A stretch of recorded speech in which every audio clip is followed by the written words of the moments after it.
And how often do you reckon that we should be doing yin? Like, do you think it should be a Well, daily practice or? yes and no. Yin is great, absolutely. But what's important to realize is yin is not the complete practice as well. And so the reality is I don't necessarily do a lot of vinyasa like I used to. I definitely still practice yin, but I do a lot more sort of functional strength training stuff. Mm. Just because I realize that connective tissue, like flexibility or range, is really good. But you also need to build like elastic recoil in your connective tissue as well. And so you need to do more like ballistic stretching. So like bouncing, going at range, like that feeling of like throwing a javelin, like flicking your hand back and then flicking your hand forward, or like or jumping or skipping or hopping, like Mm. having that sort of bounce in your connective tissue. So running gets it, especially for your iliotibial band. That's really good for your iliotibial band, for its health, for its elastic recoil ability.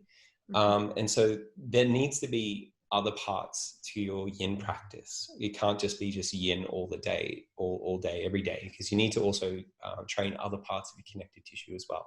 So just think of like a kangaroo when it bounces. It's not using muscular strength. It's got this really big Achilles tendon, and every time it bounces, it's loading up that connective tissue and it's bouncing out of it. And so that's something a lot of people don't realize, is that connective tissue does have a degree of elastin in it. And there's a ligament in the body called the ligamentum flavum, which runs up the front line of the spine, and it's got as much elastic recoil as what muscle does. So it does have elastic recoil, and we have to train that as well. Now, how much yin should we actually do?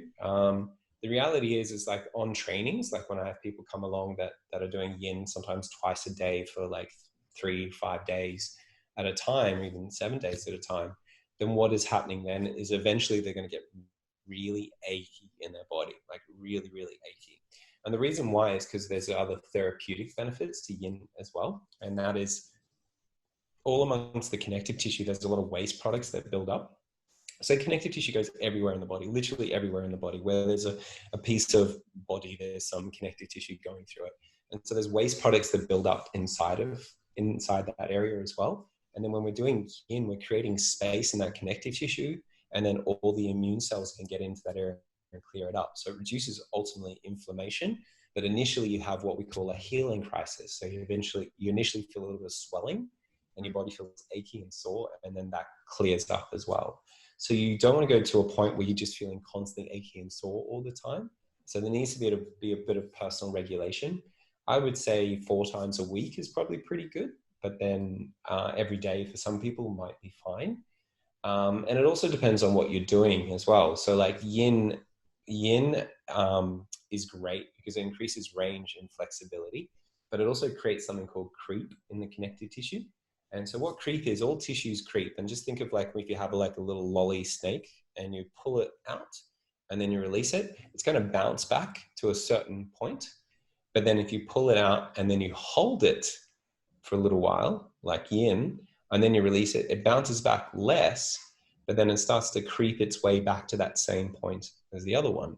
And so that's that creep that you're feeling. So it means that momentarily all your joints are just a little less stable, and this can last for hours at a time, 3, 4, 5, 6, 7 hours. And Mm. then so like if you're going to go like do yin and then go play like volleyball or basketball, you're not going to perform as well. And that's just the reality, just because all your body is going to be a little bit more floppy, or the joints are going to be less integrated. So if we are going to be doing yin, it needs to be more at the end of like all the physical practice, and stuff like that, any kind of activity.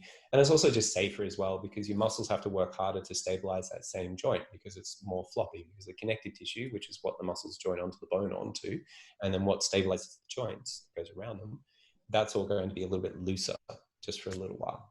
So it's completely safe. It's just understanding that there is going to be an ultimate effect to your action, basically, and Mm. just to work with your body.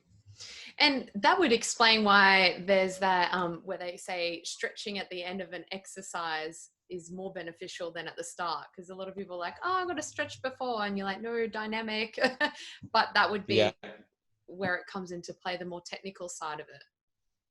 absolutely. Yeah. And I saw a study. There was a little bit of a Facebook debate that happened a little while ago where a PT put up this study saying how stretching is actively shown to reduce performance, and I don't disagree with that.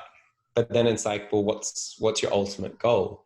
And if your ultimate goal is to perform better, but then over a lifetime of performing better, you're now getting extremely tight in all your joints.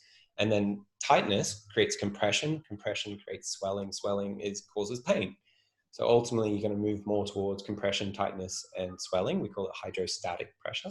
And eventually that is going to cause pain in your body. So if you want to be high performance, you want to go to the Olympics, yeah, maybe not. But then if you do that same level of intensity for the rest of your life, then eventually you're going to get a lot of aches and pains in your body. And just ask any athlete whether or not they live with injuries for the rest of their life. So it sort of just depends on what you want from your body. If you want to live with injuries for the rest of your life, or you want to feel a nice, happy and relaxed and healthy body, because, you know, ultimately health is actually wealth as well. So yeah, it does explain that in a lot of ways. Definitely do it at the end rather than the start.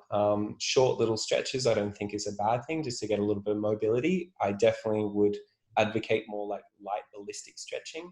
So like, you know, just going to range, like, you know, twisting actively from side to side at the start, or even just doing some more like active range stretching as well, just to get some more like stability of those joints, and then do your activity. Yeah, I think it helps to open it up, give you more range for when you're going straight into it, and it gets the muscles firing in that direction as well, getting it all ready. So I think that is super important. Yeah. So tell me, like, who do you recommend does yin? Like,